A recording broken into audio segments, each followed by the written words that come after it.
ഗദ്യകവിത മണം. രചന ശ്രീ ഇളവൂർ ശശി. ശബ്ദം ഷീല ഷില്ലാസ് കിളിമാനൂർ. മണം. പട്ടരാജൻ്റെ ഷാപ്പിലെ പട്ടച്ചാരായത്തിൻ്റെ വെറുക്കുന്ന മണമായിരുന്നു മാമന്. മാമിയുടെ മാറിലും മടിപ്പാടിലും മാമൻ്റെ കാൽപ്പാടിലെ മണ്ണിൻ്റെ മണമായിരുന്നു. രാത്രി ഏറെ വൈകിയെത്തുന്ന മാമൻ്റെ പുളിക്കുന്ന തെറിമണം കേട്ട് ഉണരാത്ത ഒരു രാത്രി പോലും ഉണ്ടായിരുന്നില്ല മാമൻ്റെ മണമുള്ള 3 പെൺകുഞ്ഞുങ്ങൾക്കും.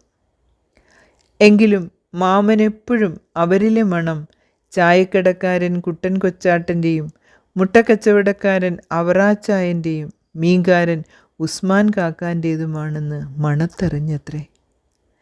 കണ്ണുനീരിൽ മണം കുതിർന്ന 4 വരി പച്ച മൺകട്ടയും മുകളിലൊരു ഓലമറയും തീർത്തൊരൊറ്റ മുറിപ്പുരയുടെ മൂലയ്ക്കലെന്നും 3 പെൺകുഞ്ഞുങ്ങൾ മണമില്ലാതെ മറയില്ലാതെ പരസ്പരം പുതപ്പായി വിശപ്പ് മണത്ത് ഉറങ്ങിപ്പോയി.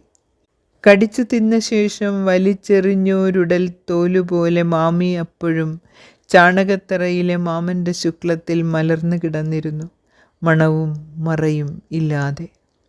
പുരയ്ക്കൊത്ത നടുക്കായി കമിഴ്ന്നു കിടന്നിരുന്ന മാമൻ്റെ കുടൽ പുറത്തേക്ക് തള്ളി. ഷാപ്പിലെ നെമ്മീൻ കറിയും വേവിച്ച ചീനിയും പട്ടച്ചാരായവും. മാമിതൻ ആർത്തവച്ചോരയും കുഴഞ്ഞൊരാ ഛർദിൽ മണം കുടൽ കത്തുന്നൊരൻ മണത്തെ പുണർന്നു.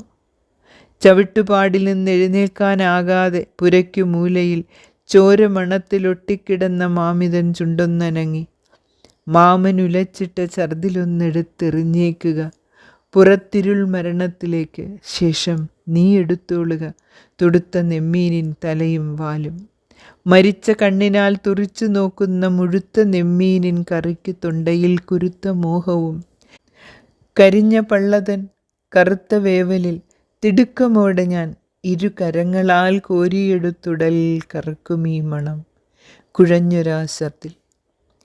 ഇടയ്ക്കതാ കിടക്കുന്നു നെമ്മീനിൻ നടുത്തണ്ടം, ചിറകും പണ്ടവുമില്ലാതെ.